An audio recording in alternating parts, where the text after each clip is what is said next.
Have is a request for bill introductions. Any bill introductions? Seeing none. Next item we have is update on the KU Medical Cancer Center. Fred Logan, Chair of the Masonic Cancer Alliance Partners Advisory Board. Fred, welcome to committee. Thank you, sir. Thank you, members of the committee.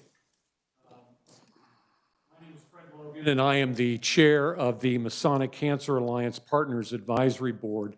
And I'm grateful as chair of that board to have this opportunity to submit testimony on the University of Kansas Cancer Center's successful effort to achieve National Cancer Institute Comprehensive Cancer Center designation, and maybe most importantly, to thank you as a committee for the support that you provided in that very important effort. Some of our region's most outstanding healthcare institutions are members of the Masonic Cancer Alliance Partners Advisory Board: Children's Mercy Hospital, Stowers Institute for Medical Research, University of Kansas Medical Center, Kansas State University Johnson Cancer Research Center, the University of Kansas Health System, and University Health. These institutions played a critically important role in the University of Kansas Cancer Center's successful effort to win Comprehensive Cancer Center designation. Almost 3 years ago to the day, Dr. Roy Jensen, Vice Chancellor and Director of the Cancer Center, and I submitted testimony to this committee. The legislature had under consideration an appropriation of $5 million to the Cancer Center for establishment of a cancer research and public information trust fund. Here is a brief excerpt of what I said in my testimony to this committee.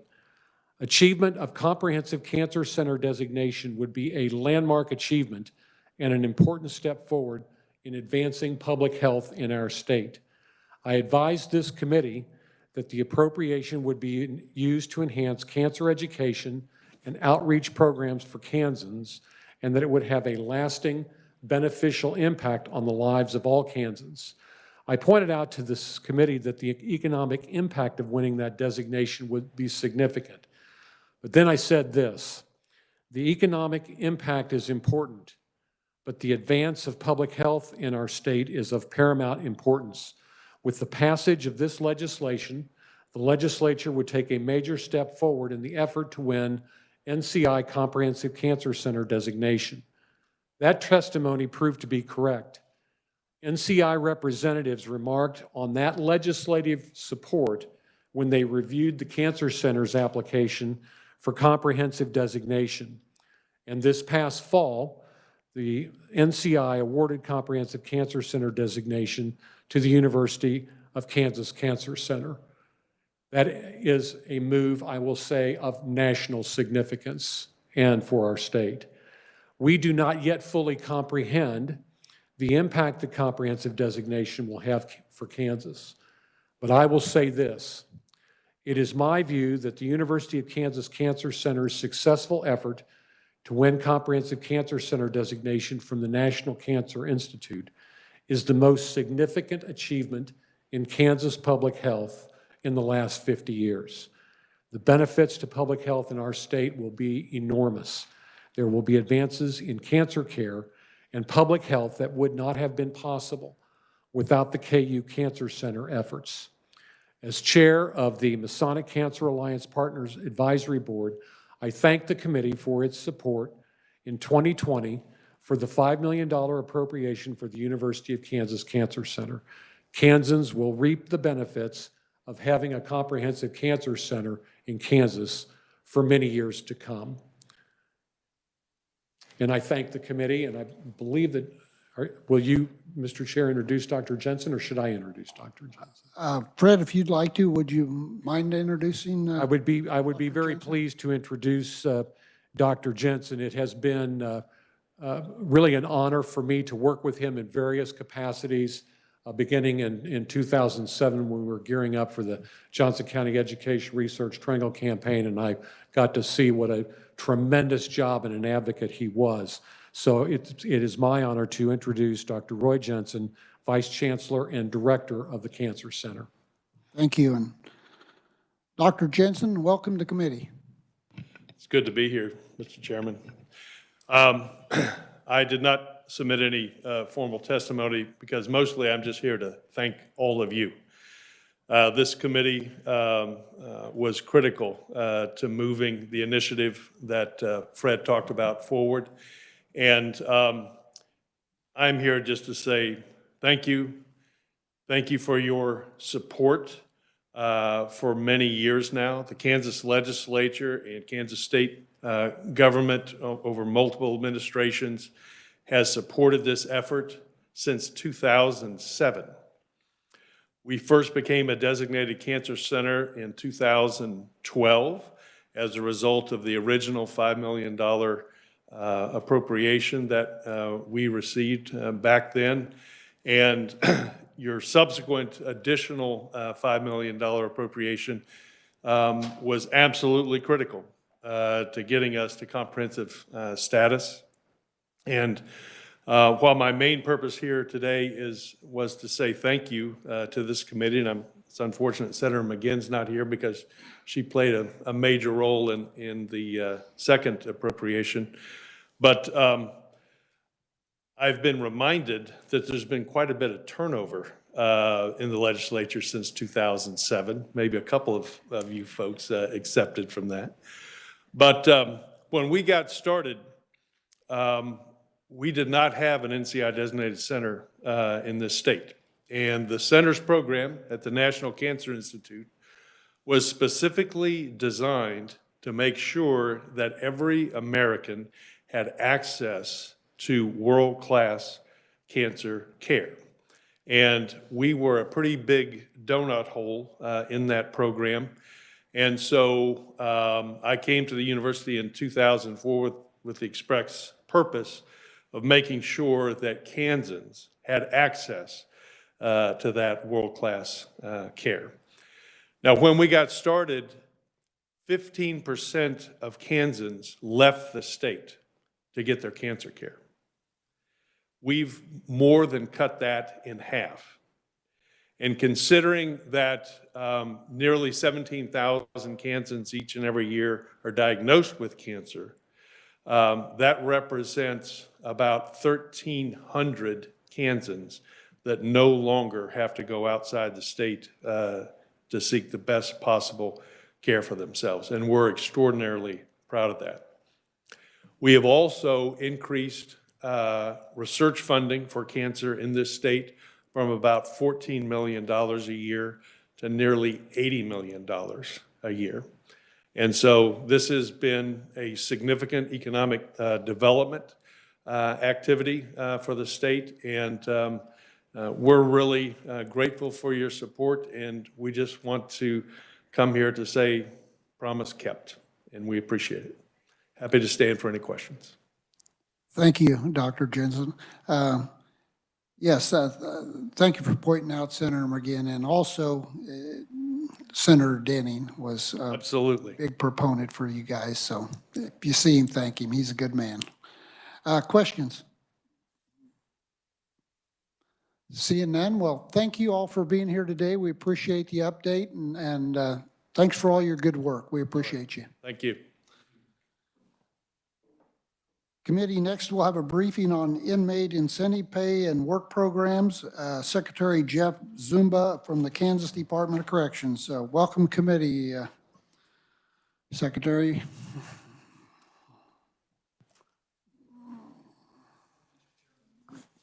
Thank you, Mr. Chairman, members of the committee. I'm Jeff Zumba. I'm the Secretary of Corrections. We're trying to tee up the presentation here real quick.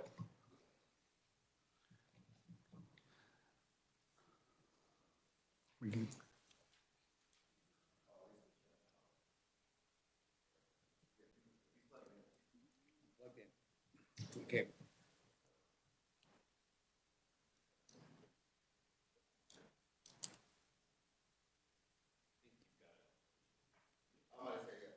Okay.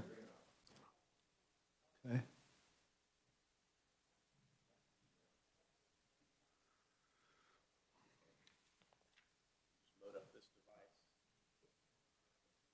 Or if the committee has handouts, I can just go off my handout. Okay, maybe we'll just do that. How's that sound?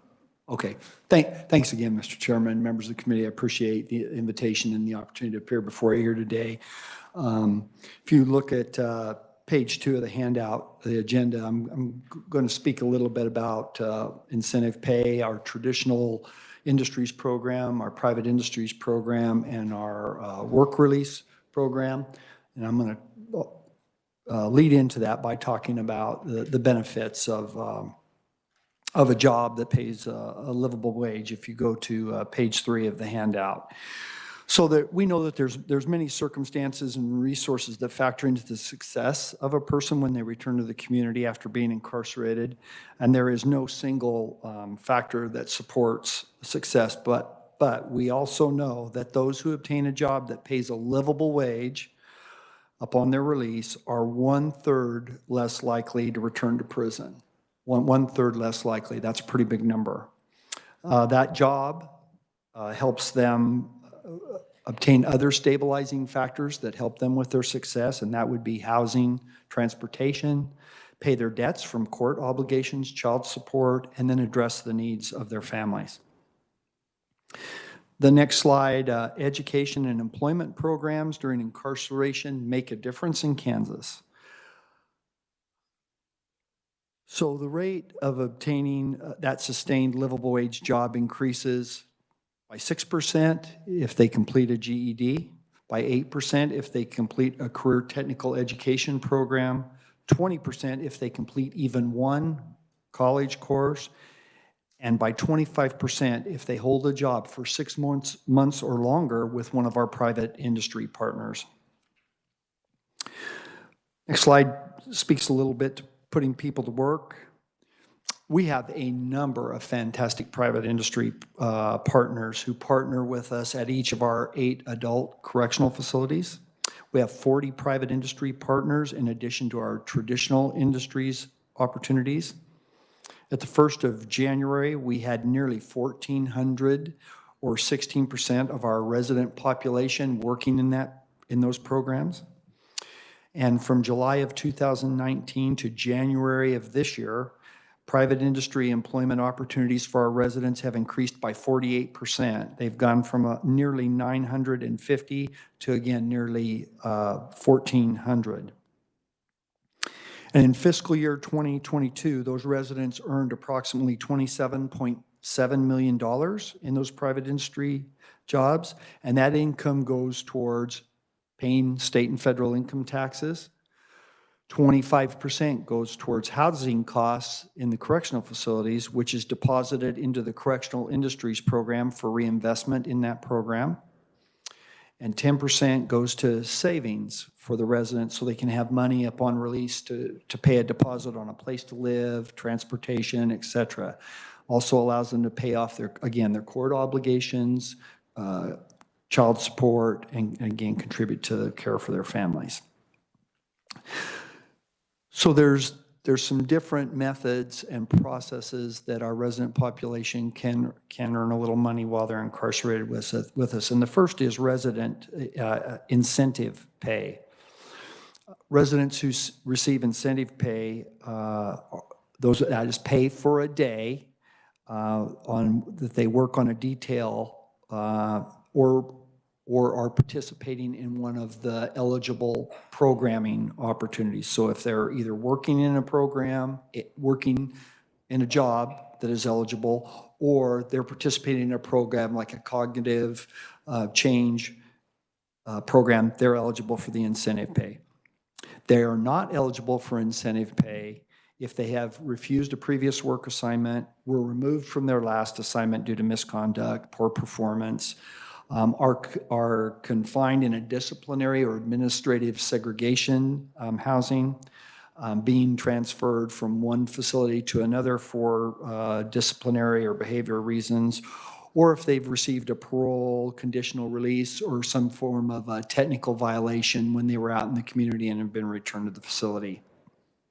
So the details that they work on are essential to operations at our facilities. The work on these details includes cleaning the facility, grounds maintenance, maintenance to the buildings, and a number of other tasks that if we did not have the population working in those tasks, we would need more staff to get that work done. Residents, in addition to doing work at KDOC facilities, residents in the program can work for other government or nonprofit entities and help them. And I know in the past, we've had them help clean up state parks. They've worked on some highway stuff. They've worked in some of the local communities to help with some of that. So the benefits of having them engaged in those opportunities are provide some structure. They get accustomed to reporting for work. They get feedback on their work. Just really start getting in that work mode. On the slide, the 4 lower rates that are on the slide have not changed in decades, probably 40 years, or maybe longer.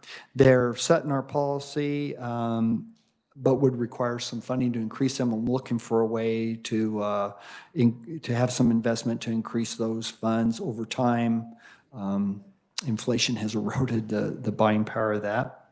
On November 16th, we had just a little over 4,600 residents receiving incentive pay, and total incentives earned in FY 2022 was about $1.8 million. The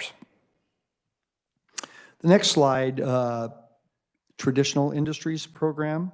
And similar to the incentive pay, traditional industries are a key component to help residents develop skills needed when they return to the community.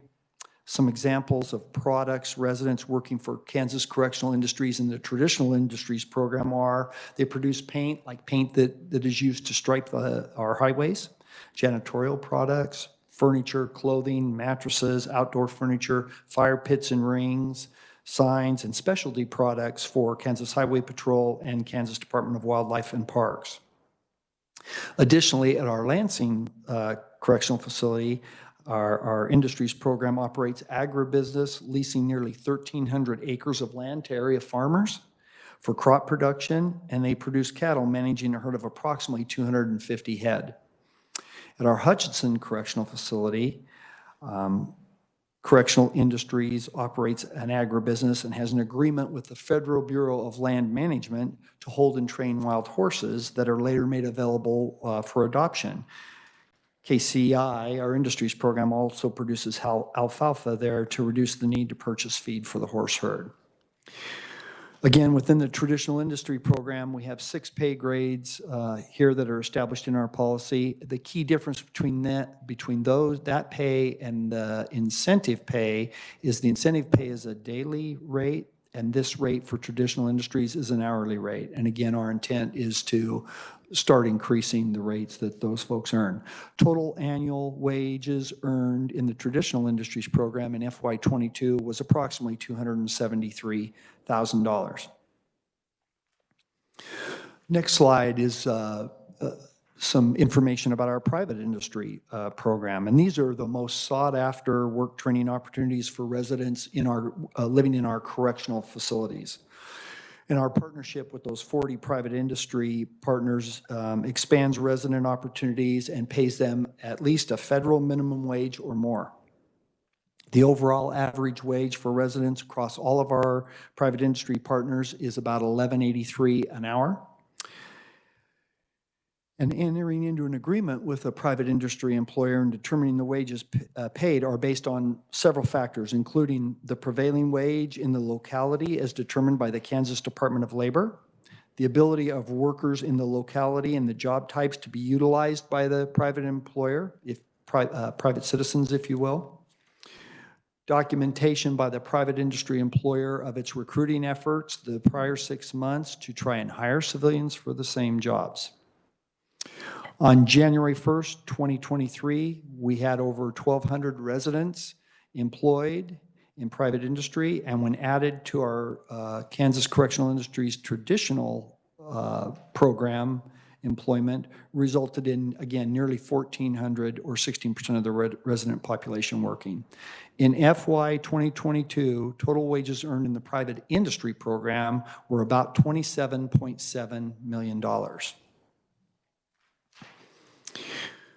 Talk just a little bit about our work release program, quite a little bit about our program in the city of Wichita.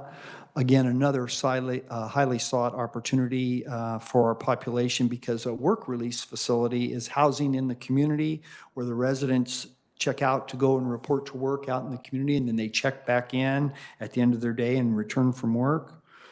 With job supports from our staff, residents apply for work and upon hire work for any employer in the community for whom they are qualified and have an interest. This allows access to a wider range of job types and the greatest opportunity to sustain that employment when the prison portion of their sentence has been completed. Historically, we've been able to offer some additional sites for work release at Hutchinson and Topeka Correctional Facilities. Pretty minimal at both of those. Our desire is to expand work release to Lansing with the renovation of the unit up on the hill there. And we anticipate that unit potentially being able to be completed and opened in the spring. The Wichita facility can house about 254 residents in an open dormitory style housing. Currently, we have 154 residents there as the facility was drawn down below 50% of capacity during the height of the pandemic, and we're just bringing those numbers back up. In FY 2022, total wages earned by residents in work release was nearly $3 million. My last slide is talk a little bit about the resident earnings. Where does that go? So resident earnings are managed by our staff in our central inmate banking unit. Based upon the gross wages from the employer, KDOC distributes funds to pay costs listed on this slide, costs that are much like folks out in the civilian community. There's housing, taxes, debts, savings, and what is left, the resident can use, again, to help support their family and their community or make some purchases of canteen, whether it be some augment their diet or other items. Included in this presentation is a handout with specific amounts earned and payment made by private industry and work release residents for period FY 2018 through FY 2022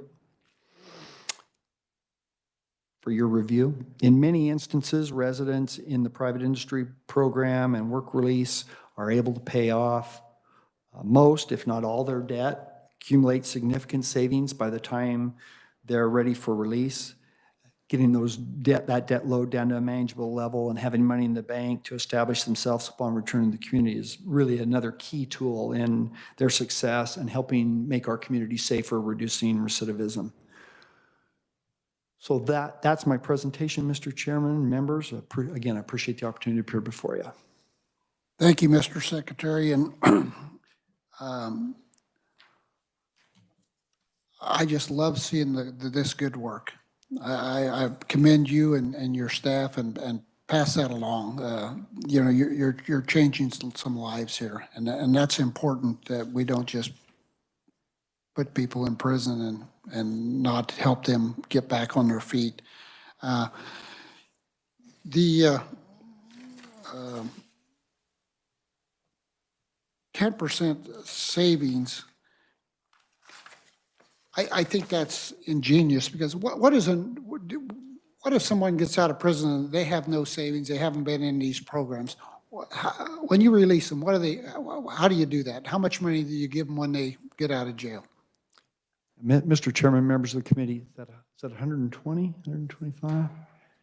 It's about around $100, maybe just a little more. And I'm sorry, I don't know the exact number. I think that's right. Keith will find it for us.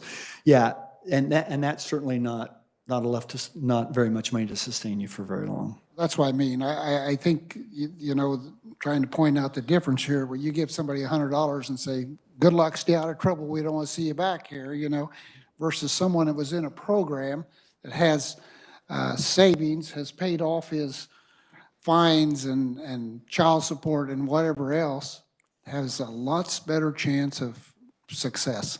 And some of you may have been to some of these prisons, but I'm going to suggest that you go and visit some of these, because they're doing some things here that are really good. And I'm going to ask you, in Hutchinson, the seat manufacturer, how many seats did you produce last year? Do you guys remember that number? Mr. Chairman, members of the committee, I think it was 500,000, if I'm not mistaken. 400,000 is what I Yeah, remember. yeah. 400,000 seats. Is that right, Shirley? Yeah, yeah. Produced 400,000 seats there for lawnmowers. Yeah, that's our private industry partner, Seat King, at our Hutchinson Correctional Facility. These private partnerships are important. Yeah. And I wanted to highlight this today, so, you know, if you have an opportunity to see this, it's 400,000 seats for lawnmowers coming out of a facility there in Hutch. Yeah. I was just amazed. I thought it was great. And others, I was at the local government county commissioner meeting yesterday. I spoke, and I asked how several of them have facilities in their communities. And I asked them, I said, how many of you are using some of these programs? And one of my counties was Norton County. There was commissioners there, and they said, oh, yes, we use that. You know, they hire these guys. Some of them are working at the landfill. Some are working for the city, you know, doing different projects. And Stockton, which is just out of mine, but I'm very familiar with Stockton. They bus a small bus load of 20, 25 people every day down to a factory that they make walking floor trailers. These guys have a chance when they get out. I mean, they have a job, obviously, if they want to stay there when they get out, but I think that's very good. And I also had asked the secretary to point out how inflation has impacted these daily wages. You know, if somebody's making 45 cents a day, I mean, it's pretty hard to even get laundry soap to do your laundry, you know, and things like that. So just wanted to point that out. Are there other questions? Senator Fagg? Thank you, Mr. Chairman, and thank you, Mr. Director, for your presentation. This is kind of a follow-up, and then I have another one behind that, Mr. Chairman. The 10% of the salary that's put into savings, when it's distributed, can be used to secure housing, transportation. Do you guys monitor that? Or do you just give them the money and say that's what that's for? You know, I don't know how much of a check that would end up being, but I didn't know if you have, once you hand the check to them, I mean, they can use it, but you're just saying this is what they can use it for, but nobody monitors that, right? Yeah, Mr. Chairman, Senator, while they're incarcerated, while they're in our custody, that's monitored and it's managed. There are some extraordinary circumstances where our staff will approve them mailing out a larger sum, like if they have a family member, their family's in distress. But when they release, it's their funds. Now, it's their funds. Now, often our staff will have helped, they have a release plan, and our staff will have helped them identify housing, maybe transportation, help them develop a budget. But once they leave, those are their funds. Money and do it. That's their funds. Mr. Chairman, I was going to ask, I found the wild horse deal interesting. I'd never heard that one. So how many wild horses do you have? Well, Mr. Chairman, Senator, I'm not sure how many we have. I would, it's quite a few, and we're not the only program in the United States doing that. I know Colorado's done it, and Arizona does it, and some of. I've done some reading on that, but Yeah, it's a. I'm wondering, how many horses, are you leasing the ground from somebody? Where are you putting the horses at, and how's that work? And then when you have a profit, because I think you'll have a profit show up on this, exactly what do you do with that money? So, Mr. Chairman, Senator, so I can tell you the ground that the program is on is our ground. We have the. correction. It's on our property at Hutchinson. It's in close proximity to our correctional facility there. And then, of course, we grow alfalfa on our ground and harvest that, help feed them. And of course, federal government has standards for that. I'm not sure there's a great deal of profit in the wild horse program, but there's certainly it provides a good service to the community, and otherwise I'm not sure what would happen with those animals. Okay, so that you don't have a lot of ground. It's not a lot of horses. It sounds like, because that can be a lot. So I was just trying to get a feel. But you're saying the horses you have are in Hutch on Department of Corrections land, which is probably 100 acres or under. How many acres you got in Hutch? Oh. You're asking all the tough questions today, Senator. I'm not sure how many acres we have at Hutch. We have quite a few acres, but they're not out roaming the pasture. These are wild horses. They're more like in a feedlot stables type area where they're fed, cared for, and then we have handlers that work at training them so they could be potentially adopted. They're not out roaming the pasture or the range. Programs I've heard, they're out in the pastures, so Yeah. I'm learning something new on that. Thank you. Yeah. Senator Alley. Thank you, Mr. Chair, and thank you for being here today. I noticed on your chart about talking about the adult population, we look and see in, and this is on your work release program, in 21, it drops down significantly. That is due to COVID, is that correct? Yeah, Mr. Chairman, Senator, yes, that would be associated with the pandemic and our drawdown of the number of people we had housed there. Yes. And that same drawdown, did that happen in your industries, that private industries also? Mr. Chairman, Senator, it ebbed and flowed as we would have maybe the pandemic would hit a facility. We might have to quarantine people for a couple of weeks. And so it kind of ebbed and flowed, but we tried to maintain the numbers that those employers could continue to operate. But at times it did get drawn down. And the employers that would utilize these, are they coming back? I mean, are they asking you, do you have a wait list, I should say, for the labor force? Yeah, Mr. Chairman, Senator, absolutely. With the workforce needs out there in the community today, with everybody experiencing the shortages, our population's in pretty high demand, probably more than ever in our history. I echo our chairman's thank you for what you do on there. Appreciate that. Thank you. Senator Petty. This is a little bit of a follow-up to Senator Alley's question. You mentioned that COVID was an impact, but I was wondering about staffing, if staffing would be an impact for either the work release program or for the private industry program.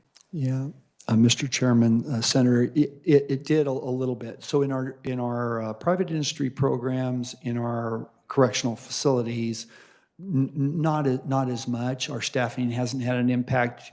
But we did see it at Wichita Work Release for a little while because when the pandemic hit and we drew that down, we had to redeploy those staff to some facilities that we had some pretty dire shortages. I think we're through that to some degree, although we still have the shortages. I think we found a way to try to stabilize that in a different manner. But it did have an impact a little bit at Wichita Work Release for sure. Well, I have to echo everybody else. It's great to see these efforts that are in place and how they can help those that are incarcerated to be successfully not returning. Yep, thank you. Senator Pittman. Thank you, Mr. Chair. During our workforce development subcommittee, or committee over the interim, we had a number of companies come in that were inside this program, like Zephyr Industries in my local area. And, you know, it's a fantastic program. The residents benefit, the companies benefit, but it's not a slam dunk for every company. I'll emphasize that it does take an effort from the company to learn how to train folks in skills that are social skills, that are work skills, that are interacting with each other skills, which are things that maybe we take for granted, that a lot of the folks maybe that don't have those kind of skills. And so it does put a burden upon those companies. It's not just a free ride, but it's also super productive. So I just want to make that note that you can't just pick somebody up, put them there, and you expect them to be an excellent worker. But for the right programs, we can build those and find the ones that are successful and really, really, really go to town here. The other thing I'd mention is, you know, you look at the rates, and I know you didn't read them out loud, but 25 cents a day as an incentive, you know, you can find a quarter on the ground and sometimes not even pick it up. It's almost criminal for some of this stuff that they haven't gone up for 40 years. And I'm not saying it is. I'm just saying it can look very suspicious to have correction industry employing folks for such a low rate and then having the state make money. I know there are good incentives that come about by that, but does seem very, very extremely low. Yeah, Mr. Chairman, Senator, I would agree. So we're going to make some movement on that. That'll be the easier one for us to move in the traditional industries program than in our incentive pay program, because that's funded out of state general fund. But there's a national trend in corrections to do something about all of those incentive pays, whether it be industries program or incentive pays, and get those up. And it's warranted. It's long overdue. And last point, I'll just make a point to follow up on Senator Alley's point on the graph. There is a significant amount of money that goes back into the general fund. When you look at 2022, almost $6.9 million in terms of room and board. Room and board being money that comes from the prisoner work program or the inmate residential work program that then goes back to pay off the actual facilities, right? Yeah, Mr. Chairman, Senator, yeah, the money that comes back for room and board in the work release, any work release facility goes back into the state general fund. Any other questions? Mr. Secretary, what other, you have a new building going up for the partnership service. Is that in Hutch?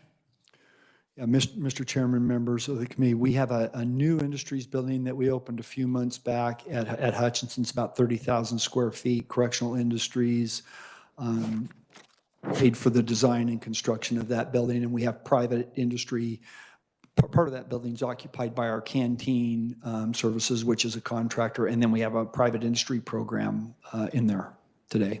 So when will you have the private industry, when will they be up and running? I mean, I know it's brand new, but do you have a target date on that?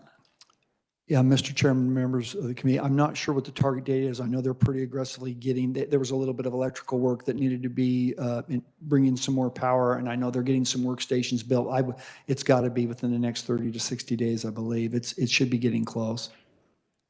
So do you have any other private industry buildings going up at any of the other prisons that I didn't visit? Yeah, Mr. Chairman, members of the committee, we don't have any under construction today. We have a proposed building under design to be placed at our Lansing facility. That's about a 25,000 square foot building. And then here just in the last month, I asked that they complete designs on buildings that could be placed at 3 other facilities. We're going to try to get, it's hard to bring an industry partner inside the facility. We have a number that are outside. It's a little harder to get one to come inside the facility if there's not already the space there for them. So we're going to actively be getting some space. So because the partners are out there, and I agree with the senator. Maybe not everybody's the right partner, but there are a lot of good potential partners out there. But we've got to have some space so they can come in and partner with us. That was one of my questions. If you had some partners on the sidelines, that would be good matches. So good to hear that. Yep. Anything else? Seeing nothing. Mr. Secretary, thank you for being here today. Appreciate the update, and thank you for all your work. And like I said, this kind of stuff is important. I mean, it's one thing to have someone incarcerated and something else to get them back on their right foot, you know. So thank you. Thank you so much. Committee, I think with that, we are finished with our work for today. We are adjourned.